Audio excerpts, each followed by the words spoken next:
Bonjour, bienvenue dans cette nouvelle vidéo. Nous allons parler de prise de décision et pourquoi il est si difficile de prendre des décisions.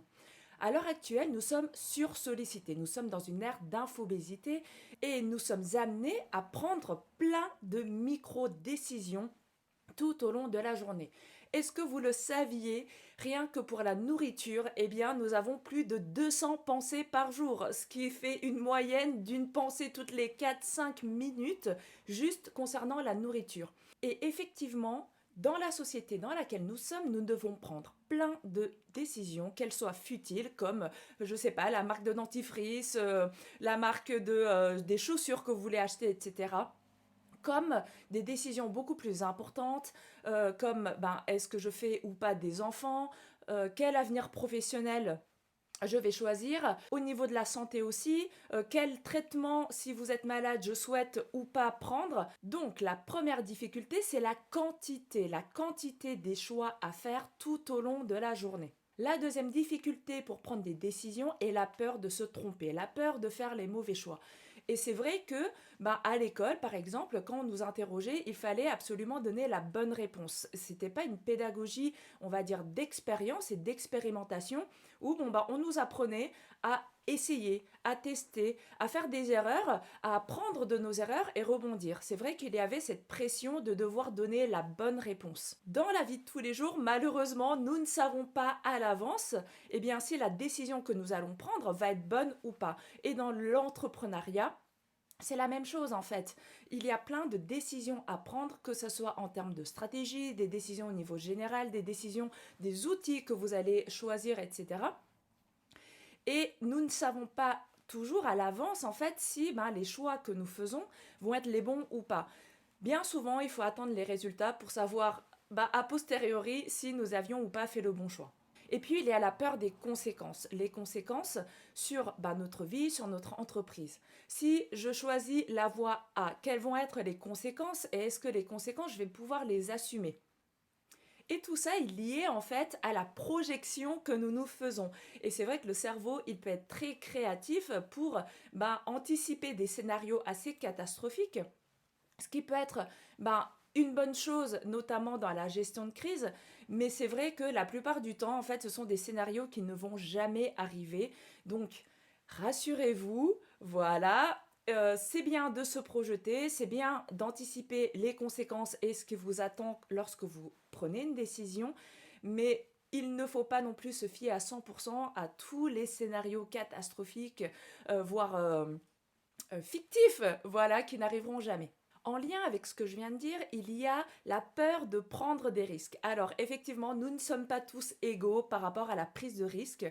Voilà, ça dépend de notre personnalité, de l'éducation, si on nous a habitués et éduqués à prendre des risques, à oser faire des choses. Mais il y a aussi une part de notre cerveau et du fonctionnement de notre cerveau qui a des biais, ce qu'on appelle les biais cognitifs.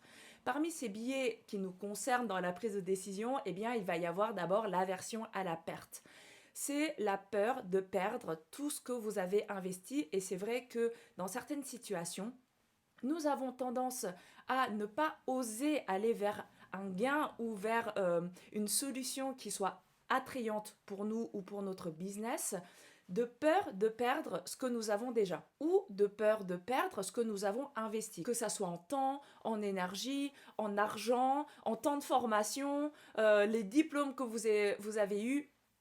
Tout ça, en fait, va jouer dans cette peur de prendre des risques et va entrer dans ce qu'on appelle l'aversion à la perte.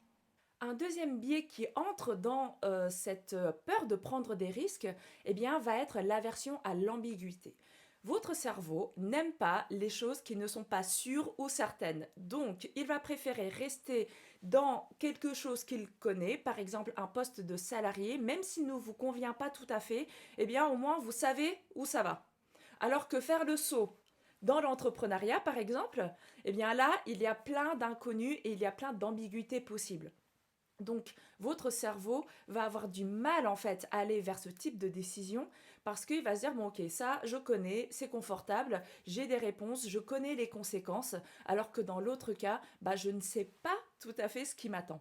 Un troisième biais va être l'aversion pour le regret. La peur de regretter d'avoir fait le mauvais choix, de ne pas avoir fait le mauvais choix, d'avoir osé, de ne pas avoir osé, etc.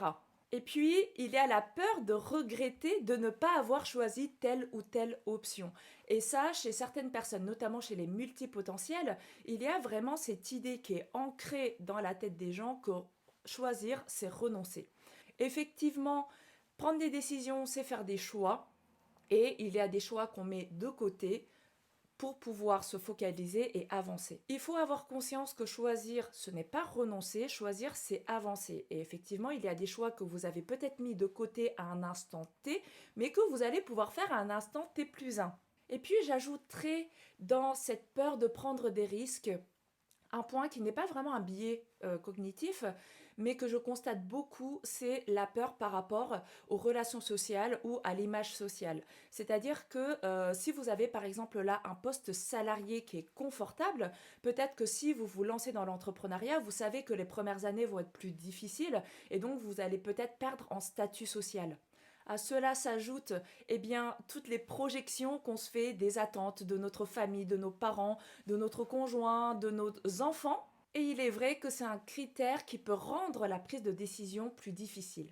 Un quatrième critère qui peut rendre la prise de décision difficile, elle peut être surprenante, mais c'est quelque chose que je constate beaucoup, c'est la peur de réussir. On parlait tout à l'heure des projections, certains, quand ils se projettent en train de réussir, ça peut leur faire peur. Peu importe l'issue de vos prises de décision, il va y avoir des changements. Même si les conséquences et le résultat est positif, que vous réussissez, etc., il y a forcément des changements à venir. Certains vont préférer rester dans un statu quo, dans une espèce d'inertie, plutôt que de se lancer par peur de réussir. Parce que derrière la réussite, il y a aussi l'image de la réussite. Et c'est vrai que il y a d'un côté dans la société dans laquelle nous vivons une image très positive de la réussite.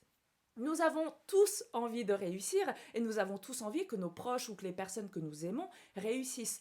Et de l'autre côté, il peut y avoir une image qui est un petit peu connotée négativement, où faut réussir, mais il ne faut pas trop montrer sa réussite. Et puis, vous pouvez aussi entrer en conflit de loyauté avec votre famille, pour laquelle les éléments qui sont associés à la réussite peuvent être perçus négativement, comme le statut social qui risque de changer. Il y a aussi l'argent et la représentation de l'argent. Il y a aussi la représentation des patrons qui peuvent être perçus négativement dans certaines cellules familiales. Bref, la réussite vient avec un package qu'on n'est pas toujours prêt à assumer. Et puis, il y a aussi les conséquences de la réussite, la pression, les responsabilités, tout ce que ça implique derrière qui peut vraiment faire peur. Nous venons de voir 4 points qui rendent les prises de décision si difficiles. Dans la prochaine vidéo, nous allons évoquer les erreurs et les erreurs à ne pas faire quand on doit prendre des grandes décisions. Et évidemment, dans les prochaines vidéos, je parlerai des solutions pour vous aider à prendre les bonnes décisions. Donc abonnez-vous pour ne pas louper les prochaines vidéos. Et si cette thématique vous parle, j'organise une webconférence gratuite le dimanche 12 février de 18h à 19h30. C'est une conférence qui va être gratuite et en ligne où je vais aborder donc la question de la prise de décision et surtout répondre à la question: est-ce que dans ma situation, je dois arrêter, persévérer ou continuer? Nous allons parler d'orientation professionnelle, nous allons parler d'entrepreneuriat, mais ça concerne aussi les salariés qui se posent la question de la reconversion et qui se demandent est-ce que c'est le moment? Est-ce que je me lance? Est-ce que je continue mon activité ou pas? Je vais répondre à toutes vos questions du moment. Merci beaucoup et à bientôt.